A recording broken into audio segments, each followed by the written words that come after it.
Hi there, Sanbonani Molweni. Welcome to Fix Channel. If you're new here, please subscribe before the end of the video. If you're returning, thank you for love and support.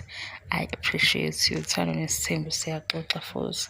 Well, guys, ngifuna la sixoxe ngomxovi, ngomxabanisi, umqhathi omkhulu. Kodwa lo ongabonakali ngokusuka ehleka nabo bonke abantu.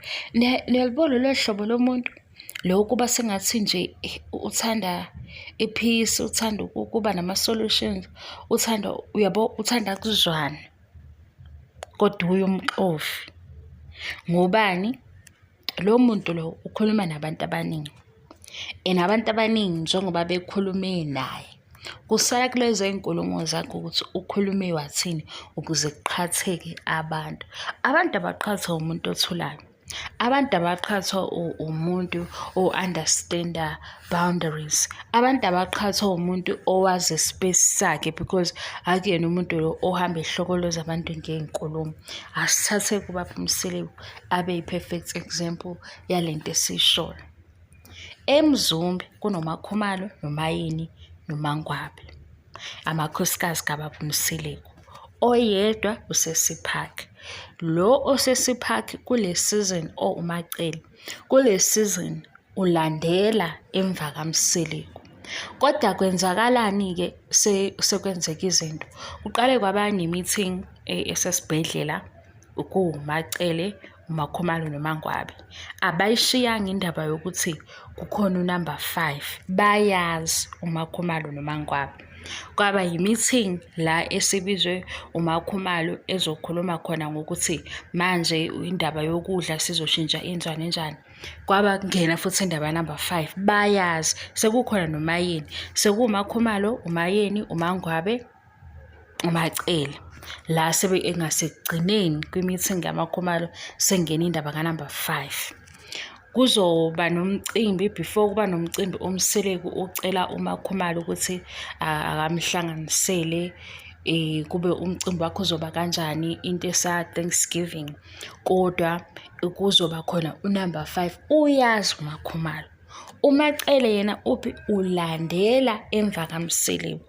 Mase kufika umndeni wakaDuma, wegazi, yazi angazi noma amakhosikazi wabaMseleku lawa ahlele eMzumbe ayephefoma, noma banobugwala, noma isona sizathu sokuthi babe khona lento abayenza lapha etafuleni. Nansi into eyenzakalayo. Mase kufika umndeni wakaDuma, umcimbi usekhona, unumber 5 umenyiwe ngempela, osende i-voice note uMacele. Kodwa-ke ungayikhohlwa iphathi yokuthi uMacele ulandela emva kaMseleku, ngoba uMseleku obona uMakhwela amsondeze eduze, uMacele maseyazi. uMacele ulandela. Angithi manje sifuna umsolo wangempela, sifuna umxovi, silapho-ke. Uma-ke sekutholakala ukuthi kulo mcimbi kuze uMakhwela, abasajabulile abaseMzumbe abathathu. Abajabulile ngoba uMakhwele uze kuleli gceke abahlala kubona okuyikhaya labo, la beyamakhosikazi khona. Usho ukuthi sithi kusekhaya elikhulu because imicimbi yesintu yenziwa khona. Nangu-husband phambi kwabo, uhusband wabo okuyena oyi-boyfriend yalo Makhwela. Nangu uhusband phambi kwabo okuyena mnikazi womcimbi, okuyena umuntu omele abantu bakaDuma. Yazi ukuthi benze njani? Banamathela kwi-voice note yaMacele. Why bengatsheli umnikazi wale ndaba iy'nhliziyo zabo ukuthi bona bazizwa kanjani, ukuzizwa bedililekile mhlampe ngesenzo sakhe? uMseleku. Why bengasho futhi kuMseleku ukuthi if efisa ukuthi behloniphe uMacele as umamkhulu, kuzoba kanjani if uMacele uhlala le kude kodwa azobashayela umthetho bona bela ekhaya? No, yazi ukuthi bathini? uMangwabe wayesethi kuMseleku, ungayivumi into ongayazi. Kanti uMakhwela uyi-girlfriend kabani? uMakhumalo wathi ngapha uyajabula ngoba uMacele uyakuprotest. uMakhumalo u-organize ukudla azi ukuthi kuzoMakhwela, into abengayazi ukuthi uzogcina efikile yini. Basukelani kuMseleku beyonamathela kuMacele? Yabo laphaya i-meeting yabo akusikho ukuthi babequlisa umseleku, babekhuluma nje ukuthi i-voice note isendwe ubani. I-voice note ingakanani kwindaba yokuthi umseleku ufuna ukuthi i-girlfriend yakhe ifike emzini wabo, ekhaya labo. I-voice note into engakanani kule issue engaka, because obadelelayo ilo abahleli nabo etafuleni, and obabhizi nabo ilo abahleli nayo etafuleni. Onama-expectations kubo njengamakhosikazi ilo abasele nayo etafuleni, noma kumseleku wabuye wakhalayo ngoba-ke iyama kanjalo i-meeting. Kodwa ngaze ngithi ngiyalandela bathi uMacele, ngathi hayi, manje ungathi lona odala inkinga usuke kuye ucasha ngomunye, izosolva ubani inkinga? Ngoba phela manje izwi elimile ukuthi kahle kahle awusiboni thina sihleli nawe, yithi amakhosikazi akho, yithi esikhala ngo-1 2 3 banamathela kwi-voice note, basimosha isikhathi, bangibhora nge-performance yabo eyayiphuwa, because adlulile amanye ama-episode la bekhulunywa khona ukuthi kuno-number 5, okusho ukuthi bayayazi. Ekugcineni u-number 5 mase kuphuma ne-voice note kuzobe kuwumyalelo wamseleku, because uyena obeyi-boyfriend yamakhwela. Ubugwala lobayana guys, noma yini leyanto ibizwa ngani? Mina ngiyabona ukuthi vele enye element yokuhlala la kwinto efana nesithembu ihambisana nakho isimo esikanje esiba nokuncetheza phakathi, ngoba manje umsolwa nangu osukuma eqhubeke engekho right enjani ethi uyaqhubeka nayo lento uyayenza ngoba uyayifuna iloyo abahleli nayo etafuleni okuhusband wabo. Iphathi yaMacele iwu5%. Angisho ukuthi uMacele uright ngokwakhe.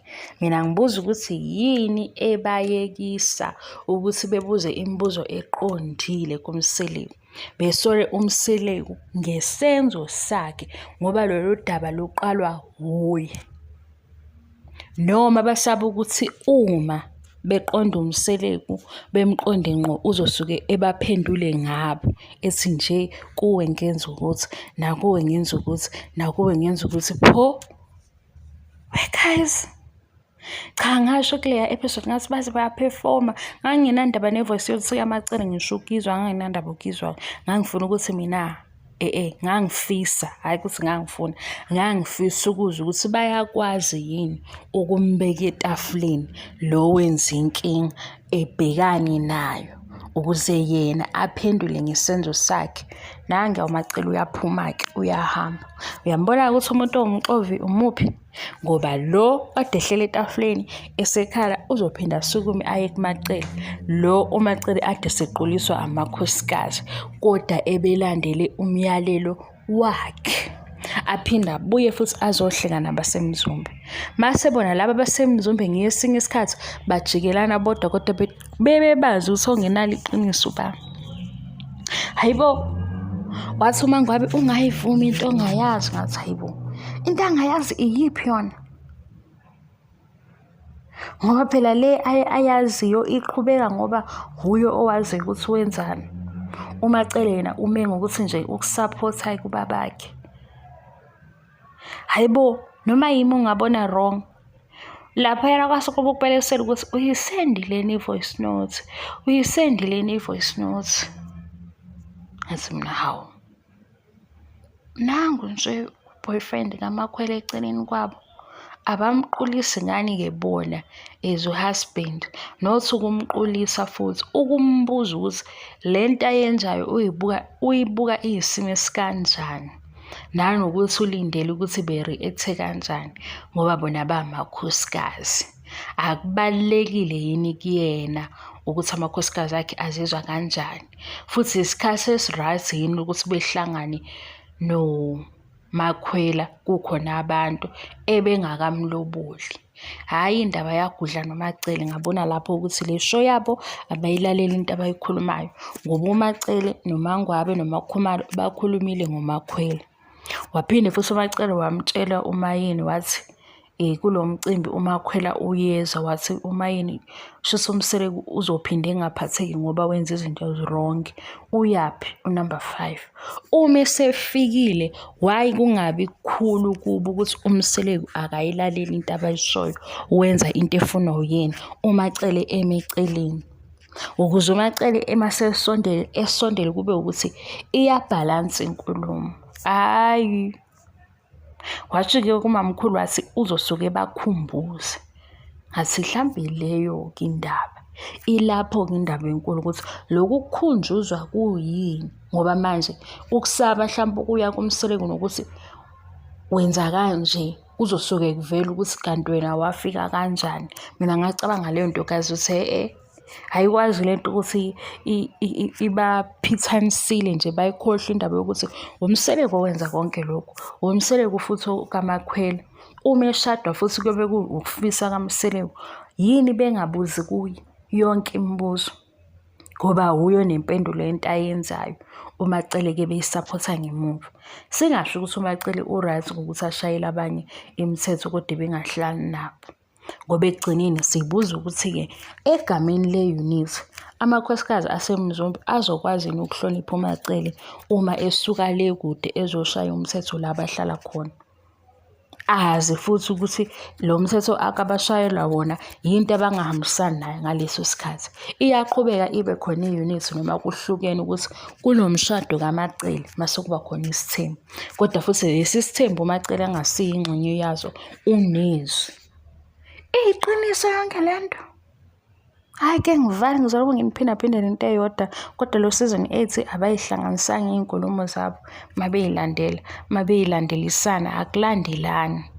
Makhumalo sekungathi akazi inhlobo ukuthi kuthiwe ukudla ahlele kodwa number 5 uzobe khona, kwaba ukuthi izwi lakhe yena uthi akukho right ukuthi efike manje ngathi nje sekwenzeka into entsha bonke abangayazi. Kodwa-ke kunempendulo khona. Mina hayi ukuthi guys ngisuke nginibuza into enganayo impendulo yayo. Ukubalekela ukuthi uMseleko bembuze ngibona ukuthi bayazi ukuthi uzobaphendula ethini. Hayi ukuthi inkinga uMacele.